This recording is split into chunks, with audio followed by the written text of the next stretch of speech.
प्रभु यीशु मसीह के नाम में आप सभी को जय मसीह की। स्ट्रॉन्ग टावर चैनल में आप सबों का स्वागत है। प्रियो, अगर आप लोगों को मेरे वीडियोस अच्छे लगते हैं और इन वीडियो के माध्यम से आप लोग कुछ सीखते हैं तो इस वीडियो को लाइक कीजिए, शेयर कीजिए और इस चैनल को सब्सक्राइब कीजिए ताकि इस चैनल के जरिए प्रभु की महिमा हो। Praise the Lord. प्रियो, वचन में जाने से पहले कुछ बातों को हम समझें कि आज हम अपने माँ बाप के ज़माने से, अपने दादा दादी के ज़माने से वचनों को सुनते चले आ रहे हैं। ये वचन रूपी बीज हमारे हृदय में डाला जा रहा है, हमारे जीवन में डाला जा रहा है। तो क्या हमारे जीवन में वो वचन रूपी बीज काम कर रहा है? क्या हो सकता है कि आज कलीसिया में 20 साल, 30 साल, 40, 50 साल, 70, 80 साल भी हो गया है, तो क्या आज हमारे जीवन में ये वचन रूपी बीज कुछ फल लाया है या नहीं लाया? ये हमको समझना है। अगर हम वचन से देखें, मरकुस रचित सुसमाचार उसका 4 अध्याय, उसमें अगर हम 1 से देखेंगे तो वहाँ पर बीज बोने वाले का दृष्टांत के रूप में यीशु मसीह लोगों को उपदेश देने लगे कि बीज बोने वाला बीज लेकर जब बो रहा था तो कुछ मार्ग के किनारे गिरे तो पक्षियों ने आके उसे चुग लिया, कुछ पथरीली भूमि पे गिरे, बहुत मिट्टी नहीं मिली और वो बीज गहरी मिट्टी ना मिलने के कारण जल्द उगाया और जब सूर्य निकला उसकी गर्मी से वो सूख गया। कुछ झाड़ियों में गिरा, झाड़ियों ने बढ़कर उसे दबा दिया और वो फल ना लाया, परंतु कुछ अच्छी भूमि पर गिरा। प्रियो, अभी यहाँ हमको ये समझना है आज हमारा भूमि कैसा है, आज हमारा हृदय कैसा है। क्या मार्ग के किनारे वाला दिल हमारा है या फिर पथरीली भूमि है या झाड़ी रूपी है या अच्छी भूमि है? प्रियो, अगर हम अपने जीवन को टटोले तो यहाँ पर क्या कहा है यीशु मसीह ने? कुछ मार्ग के किनारे गिरे, मतलब थोड़ा सा वचन ने काम किया और वो वचन चुरा के ले गया। कौन? शैतान। पक्षी जो है वो शैतान को कहा गया है।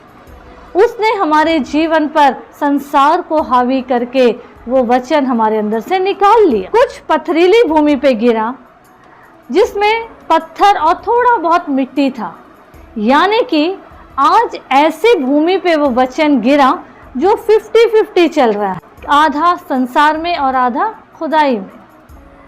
वो भी जीवन तहस नहस वाला, न इस तरफ के न उस तरफ के, और शैतान आकर जो बातें उसको डावाडोल कर रही है, संसार में खींच रही है, उसने उसको अपनी ओर खींच लिया। कुछ कहाँ गिरे? झाड़ियों में। झाड़ी में गिरने का मतलब ये है कि हम हौसले के साथ आते हैं और बहुत जल्दी ग्रहण भी कर लेते हैं कि हाँ करेंगे करेंगे, ये काम करेंगे, प्रभु की सेवा करेंगे, प्रभु के लिए कुछ तो करेंगे। लेकिन कई ऐसे संसार की बातें, जीवन की बातें, ठोकरें हमको रोक के दबा देती हैं और वो वचन हमारे अंदर से नष्ट हो जाता है। आज अपने जीवन को टटोलना है कि ये वचन हमारे अंदर कितना काम कर रहा है। कहीं ऐसा तो नहीं वचन को किनारे करके हम अपनी बुद्धि का इस्तेमाल कर रहे हैं। अगर हम अपनी बुद्धि का इस्तेमाल कर रहे हैं प्रियो, तो हमको सोचना और समझना है कहीं ये वचन सहोपदेशक 1:18 हमारे जीवन पर हावी तो नहीं है। वचन कहता है क्योंकि बहुत बुद्धि के साथ बहुत खेद भी होता है और जो अपना ज्ञान बढ़ाता है वो अपना दुख भी बढ़ाता है। आज हम अपनी बुद्धि का इस्तेमाल कर रहे हैं। कई बड़े बड़े सेमिनार, कई बड़े बड़े सभाओं को हम अटेंड करते हैं, चर्च जाते हैं हर संडे, कई कॉटेज मीटिंग में भाग लेते हैं, सब जगह प्रभु की संगति में रहने के बावजूद भी वचन हमारे अंदर कुछ भी कार्य नहीं करता, कोई फल नहीं लाता। क्यों नहीं लाता? क्योंकि हम उस वचन को अपने जीवन में एक्सेप्ट भी नहीं कर पा रहे हैं। हम वचन को काम करने का, पवित्र आत्मा को काम करने का मौका नहीं दे रहे हैं। जब जीवन में परेशानी, दिक्कत, गड़बड़ी आ रही है, बीमारियां आ रही है, समस्याएं आ रही है और हमारी उंगली फट से खुदा पे उड़ जाती है कि हम तो इतना समय दे रहे हैं प्रभु को, फिर भी प्रभु हमारी सुनते ही नहीं है, ये गड़बड़ियां बनी हुई है। अगर ऐसे सोच विचार कर हम प्रभु के साथ कपट रख कर आगे बढ़ रहे हैं तो ये वचन हमारे जीवन में काम नहीं करेगा, प्रभु का कार्य हमारे जीवन में नहीं होगा। हम प्रभु के वचन को पढ़ें, सुने, समझें, उस हिसाब से अपने जीवन को ढालें जैसे प्रभु की इच्छा है, प्रभु की मर्जी है। हम वचन पढ़कर सुनकर अपने जीवन को अपने हिसाब से ना ढालें। अगर हम ऐसा करते हैं तो परीक्षाएं हमारी जिंदगी से कभी नहीं जाएंगी। क्योंकि अगर हम याकूब 1:12 से पढ़ेंगे तो वचन क्या कहता है, धन्य है वो मनुष्य जो परीक्षा में स्थिर रहता है, क्योंकि वह खरा निकलकर जीवन का वो मुकुट पाएगा जिसकी प्रतिज्ञा प्रभु ने अपने प्रेम करने वालों से की है।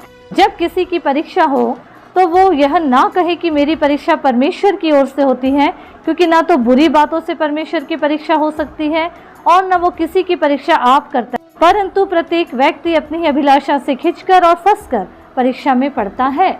हम ये ना सोचे प्रियो कि परमेश्वर की ओर से हमारे जीवन में परीक्षा है, कष्ट है, लेकिन हमको ये समझना है कि हम अपनी ही अभिलाषा में अपनी ही बातों को सामने रखकर प्रभु को किनारे करके, वचन को किनारे करके, होली स्पिरिट की बात सुनने के बजाय उसको किनारे करके जब अपनी बातों को रख रहे हैं, अपनी इच्छा से चल रहे हैं, जी रहे हैं, कर रहे हैं, तो परीक्षाएं हमारे जीवन में आएंगी ही और हम दुख उठाते चले जाएंगे, क्योंकि हम इस समय अपनी बुद्धि का यूज कर रहे हैं। क्योंकि वचन को अगर हम देखें प्रियो तो वचन में क्या लिखा है, याकूब उसका 1:5 में लिखा है, पर यदि तुम में से किसी को बुद्धि की घटी हो तो परमेश्वर से मांगे जो बिना उलाहना दिए सबको उदारता से देता है और उसको दी जाएगी। विश्वास से मांगना है, संदेह नहीं करना है। लेकिन आज हम अपनी बुद्धि का इस्तेमाल कर रहे हैं और दुख उठा रहे हैं। प्रभु से नहीं मांग रहे, स्वर्गीय बुद्धि नहीं मांग रहे, लेकिन संसारिक बुद्धि, ज्ञान और समझ का सहारा लेकर दुख उठा रहे हैं। सौपदेशक क्या बोल रहा है कि बहुत बुद्धि हमारे जीवन में खेद और दुखों को लाती है, तो इसीलिए अपनी बुद्धि का इस्तेमाल ना करें। लेकिन अगर हम आगे देखें इसी वचन में मरकुस रचित सुसमाचार 4 अध्याय, उसमें जो बीज इधर उधर गिरे हैं, वैसी भूमि हमको नहीं बनना है, संसारिक अभिलाषाओं में बढ़ने वाले नहीं होना है। वचन अगर सुन रहे हैं, पढ़ रहे हैं, तो उसको काम करने दे। जब वो वचन हमारे अंदर काम करेगा प्रियो, तब ये जो 8 पद में लिखा है ये वचन हमारे जीवन में पूरा होगा। परंतु कुछ अच्छी भूमि पर गिरा और वो उगा और बढ़कर फलवंत हुआ, और कोई 30 गुना, कोई 60 गुना और कोई 100 गुना फल लाया। तब उसने कहा, जिसके पास सुनने के लिए कान हो वो सुन ले। प्रियो, अब यहाँ ये समझना है कि जब हम वचन को अपने जीवन में काम करने देंगे तो हमारा ये जो दिल है, हमारी ज़िंदगी जो है वो अच्छी भूमि बन जाएगी और वचन वहाँ 100% कार्य करेगा और हमारा जीवन प्रभु की महिमा के योग्य बनता चला जाएगा। इस ज़िंदगी से कई आत्माएं बचती चली जाएंगी। लेकिन आगे वचन कहता है जिसके सुनने के कान हो वो सुन ले। तो इसका मतलब ये नहीं है कि हमारे पास कान नहीं है।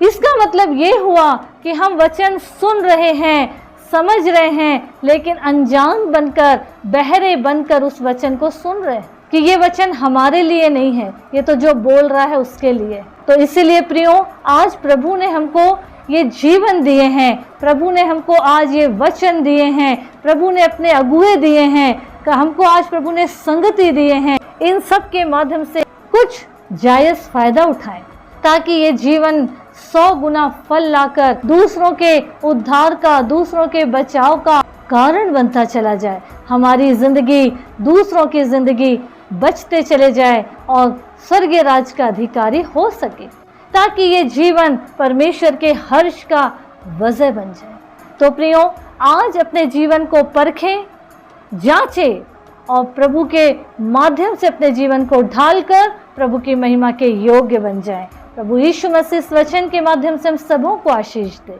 आमीन, आमीन।